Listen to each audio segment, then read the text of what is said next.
with the educated opinion on topics of all varieties. This your boy Bubba, and you already know what I'm about to say, right? You are listening to Bubba's Banter.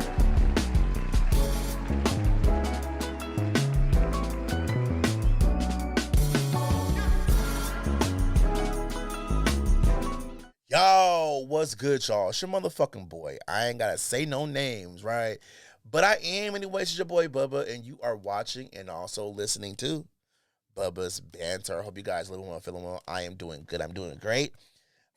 I just got home this weekend. Well, I'm having some withdrawals, is what I'm trying to say.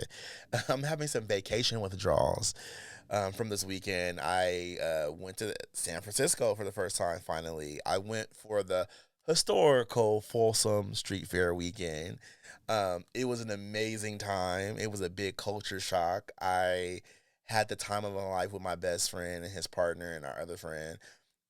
It was an amazing time. Like, I don't know how to put it into words. Just, it was amazing. I saw a whole bunch of shit. I saw the Golden Gate Bridge, which the Golden Gate Bridge I thought was gonna be kind of like how it is in the movies. But it's actually fucking humongous.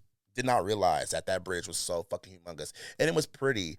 It was real pretty. And you can tell they probably paint that bridge every fucking year to keep it that solid red color, because it just looks 10 times better in person. And I just love the color. It was a little foggy. Carl was out. That's what they call their fog in San Francisco. Carl. Something like that. So I looked it up, Carl or some shit.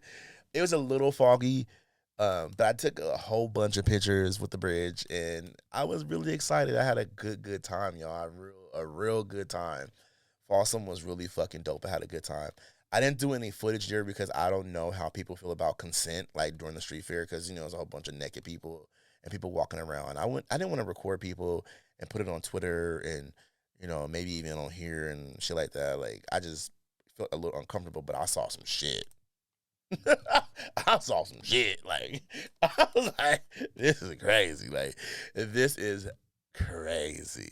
But yeah, I had a good time at Folsom. The bars there, the gay bars, the gay community was crazy. This is why I wish Portland had a neighborhood, because I feel like even if, I know it's Folsom weekend, but I feel like a weekend in FS, a regular weekend, would probably still be lit. The bars, the clubs, will be lit. I feel like these places will be fucking lit. There's so much to do in a weekend in San Francisco, and I feel like if we went to several different places during the weekday, it would be fucking lit there. Or weekend, not weekday. Even the weekday probably be lit, but the weekend is probably fucking ultra lit there. Ultra fucking lit. Even if it's not Folsom weekend, I bet you it's fucking lit. I bet the city goes up on the weekends for the gays, especially in the neighborhoods. Come on, bro. But cause San Francisco Eagle, fucking crazy. I thought, going to the New York Eagle was crazy. That FS Eagle felt like 7 Portland Eagles in one. It was that was an amazing fucking place. It was an amazing fucking place, yo. I had the time of my life at the FS Eagle, or the SF Eagle. I keep calling it FS. I don't know why I keep saying that. It just sounds better. But San Francisco Eagle was popping. And then Powerhouse, oh my God, Powerhouse is lit. We went to Powerhouse on Saturday night, or Saturday evening, because we went to the Onyx leather party, king party, and it was really cool. It was dope seeing, black and brown folks there celebrating themselves in kink and leather, and it was really dope to see people around that looked like me that was into certain things that I was into as well. So it was really dope to see that. I really, really, really enjoyed seeing that. We met this dude named Tracy, who was throwing the party, and he got us in, and we had the time of our lives at Powerhouse. I had a good time. We stayed for about an hour and a half, but it was the time of that was a good hour and a half. They was playing good house music and good music in general. People was dancing, kissing, making out, doing, bro. Powerhouse was motherfucking lit. Love Powerhouse. Going back to Powerhouse for sure too. Lone Star was it was dope. Powerhouse reminds, or not Powerhouse, but Lone Star is a bar, and it reminds me of the Eagle here in Portland. It's really intimate, and that's what I loved about it. It's like a intimate space to go to.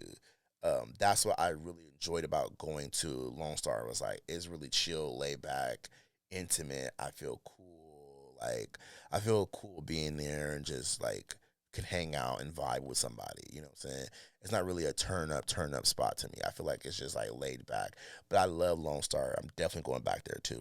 I didn't get to go to the Castro, but next year when I go back to San Francisco, I'm going to go to the Castro because it's like every gay person has to go to the Castro. It's literally the historical neighborhood of San Francisco. Like, so I have to go to the Castro when I go back. That's the first place I'm going to, is the Castro when I go back. So yeah, there's that. I had a good time in San Francisco. I just love it there. You know, I can almost say if I had the money that I wanted to have, I would live there. But it could just be the touristy thing that I'm dealing with. But I'm definitely gonna go down there a few more times of the year. So yeah. Anyways, so let's get into what we're gonna talk about tonight. But before I talk about it, y'all know what to do, right? Hit that. Am I hitting it right? Am I hitting it right on the camera? Hit that subscribe button. And give your boy some thumbs up, because y'all know if y'all give me a thumbs up, I'm gonna get in the algorithm somehow, some way, and people are gonna see this video. So I like that. And it's free, y'all. It's free. Just hit the thumbs up button. That's all you gotta do. And then hit the share button, please. You know, get me out there. You know, I know y'all like to listen to my sexy ass voice. Let me stop being so animated. You know, your boy is on multiple streaming platforms like Apple, iHeartRadio, maybe Pandora very soon, and multiple different, you know, streaming platforms. But if you are using Spotify, because, you know, Spotify is the shit, please make sure you listen to me on there, because this podcast is this podcast is hosted by Spotify for Creators. I'll be messing up. I need to just go on this. Do I need to start scripting this? I honestly feel like I feel like I need to script out my motherfucking things that I'm gonna say, because god damn it, I be forgetting sometimes. I really be winging this, bro. Like, I really be just winging this shit. Anyways, make sure you guys follow me on my social medias too, which is the Real Doc Dre, Bubba's Banter Podcast, and Facebook, which is Bubba's Banter, y'all. I'm thinking about creating TikTok, but TikTok, I've been saying that for a while. It's just too many fucking social medias, y'all. Too many motherfucking social medias. So I don't know. If y'all want to follow me on TikTok, I do have a personal, which is the Bubba88. All right, so follow me on there. But yeah, tonight is going to be an interesting episode. So there's this meme that I found on the internet a couple months ago that I've been wanting to talk about, and it starts off with, gay culture is being a teenager when you're 30 because your teenage years were not yours to live. Babe, listen, that shit hits.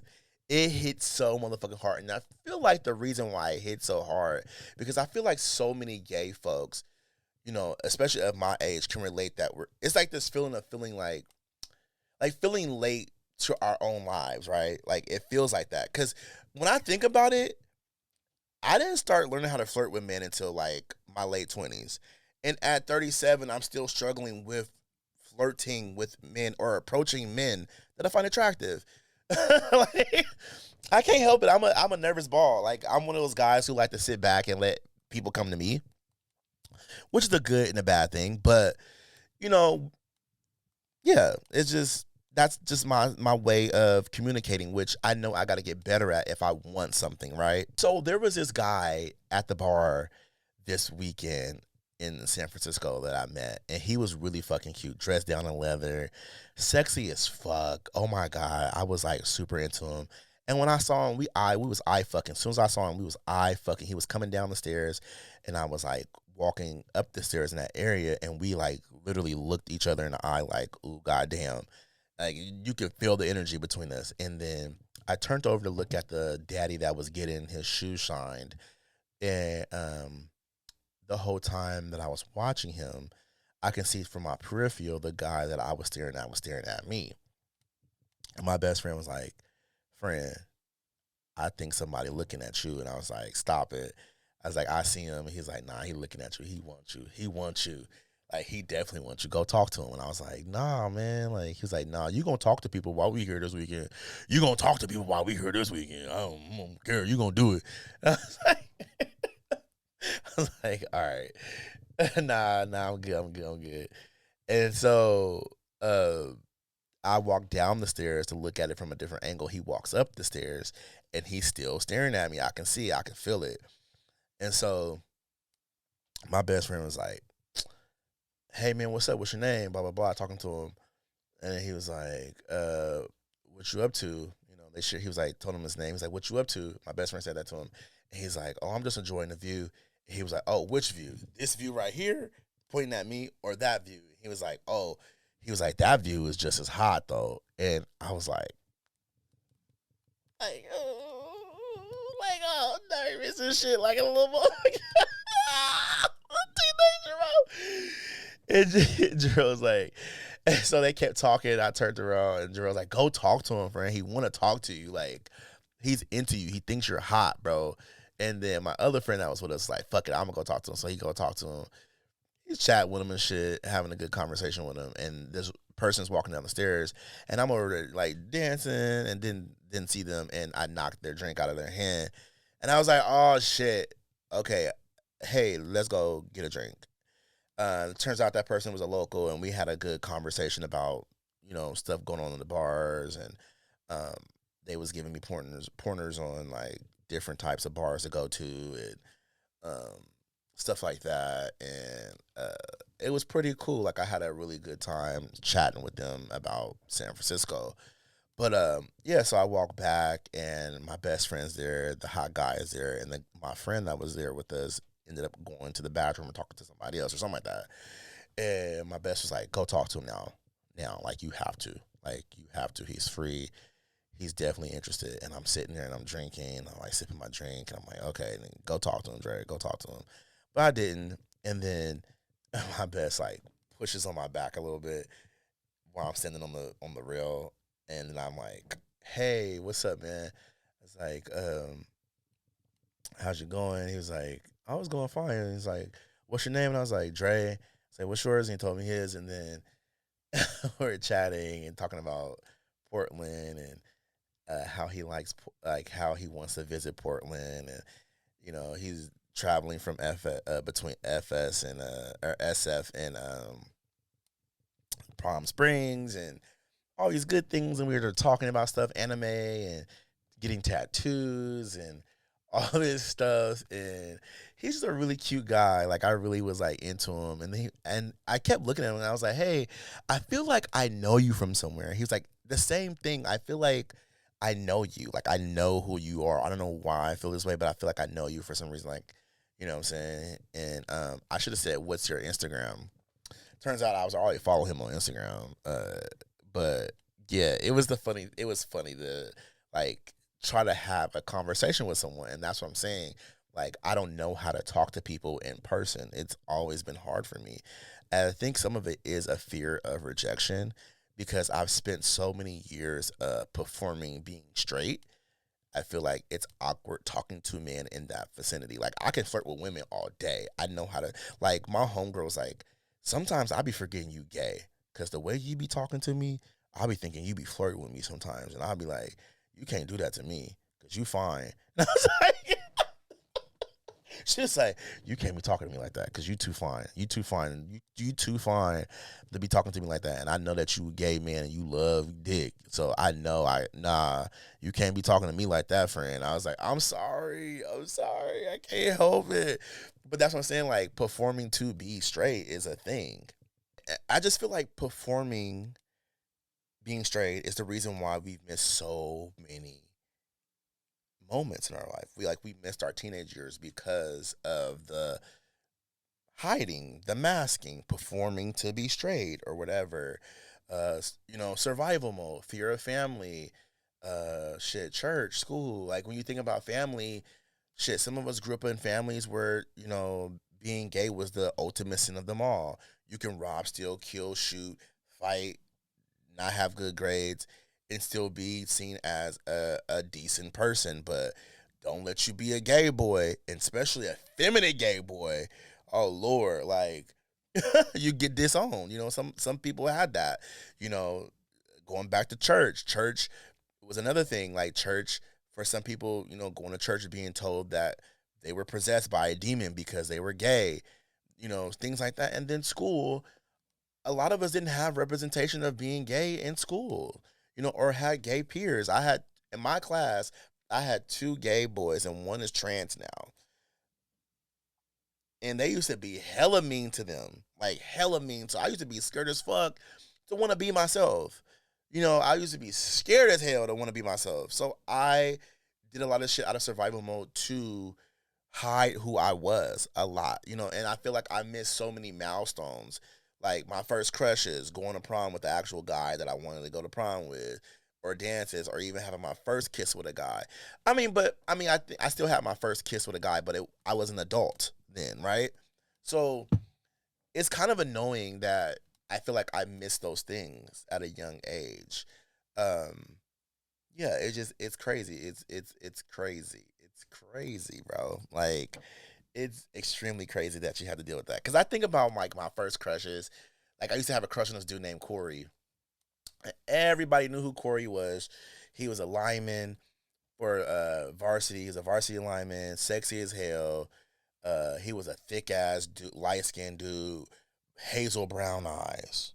Baby, looking into them hazel brown eyes, I just want to fucking faint most of the times. He was sexy as hell though, thick as fuck, had a nice body, big shoulders. Like I'm telling you, I used to gawk when that man would walk in the room. I would just stare at him because I couldn't get my eyes off him. He was just so fucking fine. Like I thought he was the sexiest man alive. I thought he was the sexiest man fucking alive ever. He was just the sexiest guy I ever like dealt with. You know what I'm saying? And we had a class together, like this little extra class where you catch up on your homework and your classes and shit.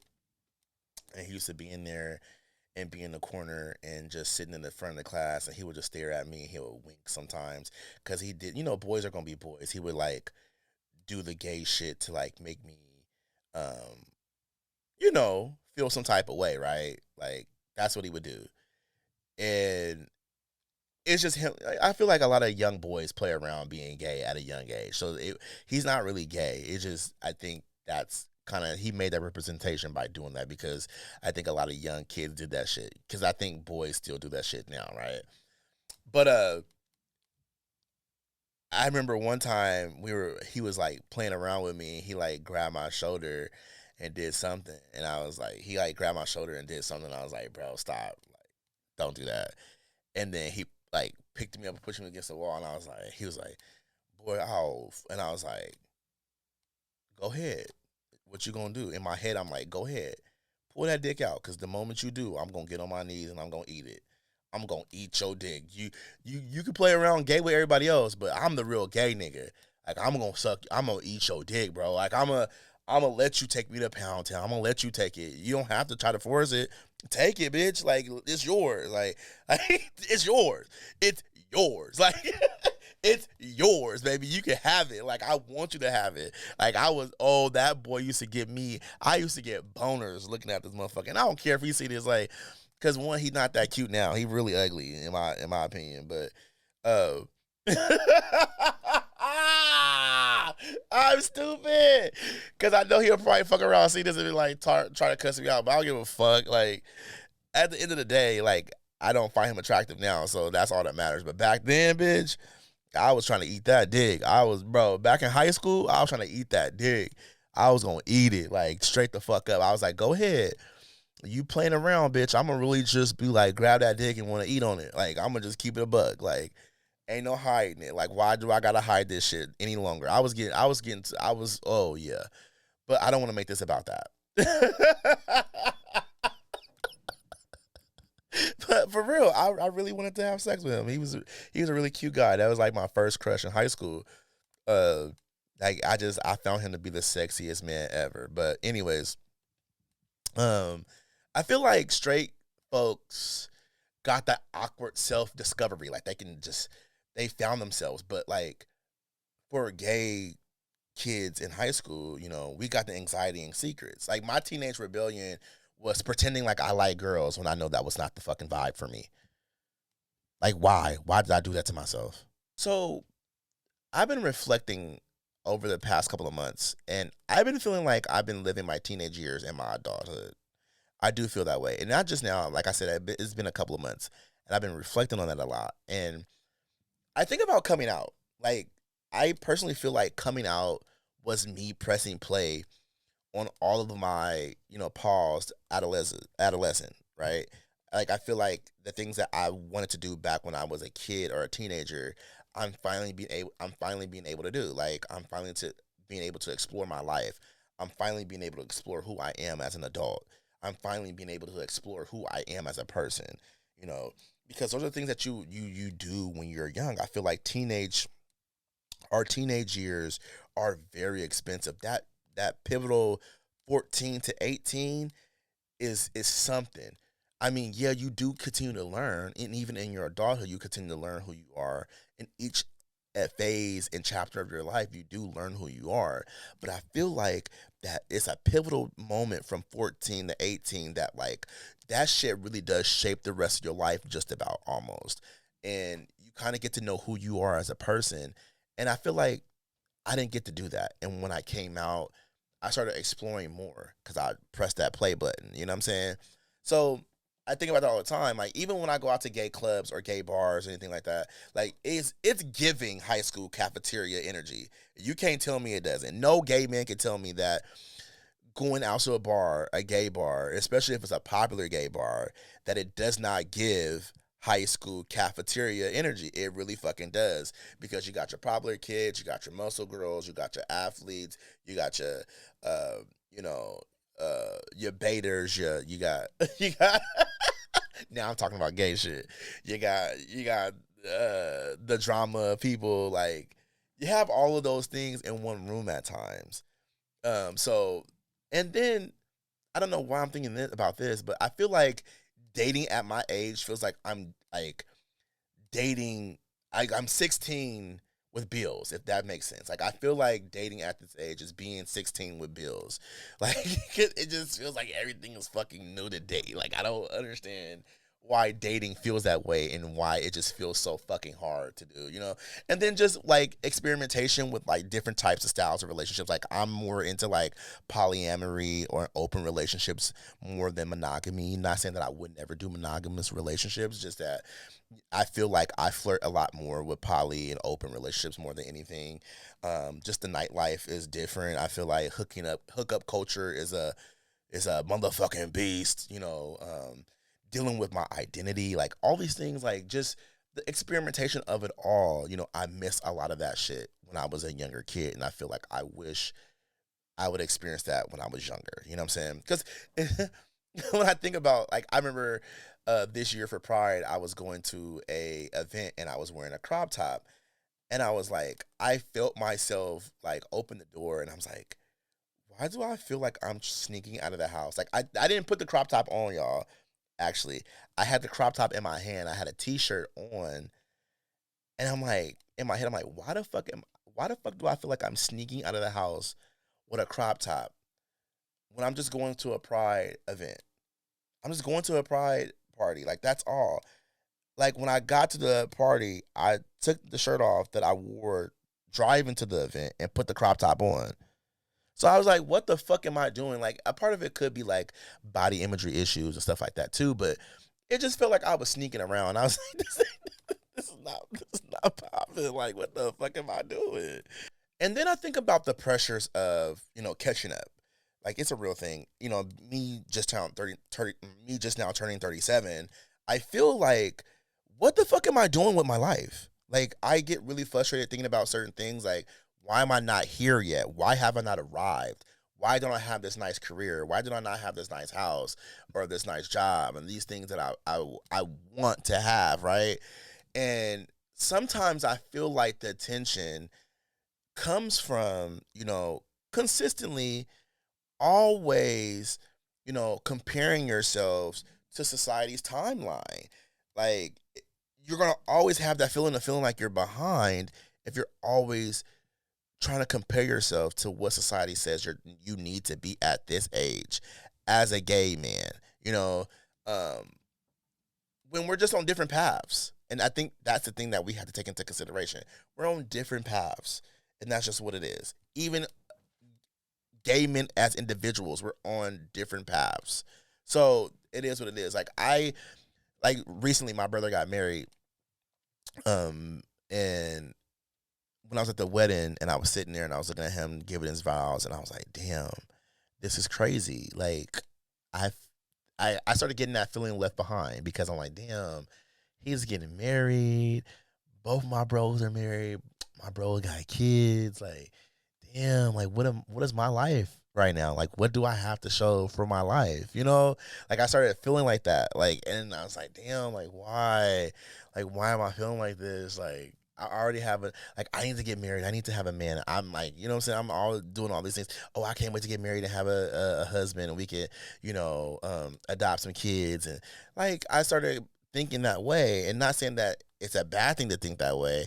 I just feel like I was being pressured into thinking that way. And, thinking back to it, it's like, my growth isn't late. It's just different. Like, I can't compare myself to anybody else. And the more I continue to compare myself to anyone else, I'm just going to run away from what I actually really want. So, as long as I just keep working and progressing, I'm going to get there, right? I can't force and impress myself and try to rush the process when I know I got to trust the process, baby. You feel me? But I mean, straight people peak at 25. Meanwhile, gay men is just trying to figure out what perfect crop top to wear that night to the bar. So, hey. No, I'm playing. I don't know why I said that shit. I was just thinking about the crop top thing. I'm still thinking about that shit because that was diabolical. I said I'll never do this. Why the fuck did I do it now? Like, that was corny. But, joy is an act, y'all. It's an act. You got to do it. You got to do it if you want to feel your joy. I mean, I don't know what else to say about this, but I will say this, though, because I just thought about it. It's like, we are not behind. We're literally living out the life that was stolen from us. Like, think about that. Like, you're not behind. You're literally living the life right now and growing the life that was stolen from you. And for me, it's a healing moment to even hear that, me say that myself. Is like, I'm alive and I have the privilege. I've been given the grace to live out my life the way that I'm living my life out. So, yeah, I think about it from that perspective. But yeah, it is what it is. I think I want to say too, like, live out your gay adolescence. I don't care at what age, 30, 40, 50, 60, live that shit out. You deserve it. And I know sometimes people look at that from a different perspective, but like, live that shit out. You deserve that. So, yeah. Anyways, I want to say thank you guys for liking, sharing, and subscribing, and thank you for supporting Bubba's Banter podcast. I really love you guys. I really do love that you guys support me and listen to my show and listen to me banter about crazy shit. I do want to get more guests on here, so if you are a podcaster, go ahead and hit the comments and let's have a chat and like hop on the show with me before I go on my season break, because I need a time off away from podcasting. A friend of mine was like, "Girl, you do need to have a time away until you can be able to get your life in order." Because my life is a little chaotic right now, especially with my time management. I got to get off here and meal prep and then get in the bed and get ready for work tomorrow. I might do a little editing because I think I got like an hour and a half wiggle room to do some editing, but definitely gotta like get up and go and do things tomorrow. So yeah, there's that. So um I don't know. Anyways. I'll see y'all when I see y'all, all right? All right. Peace.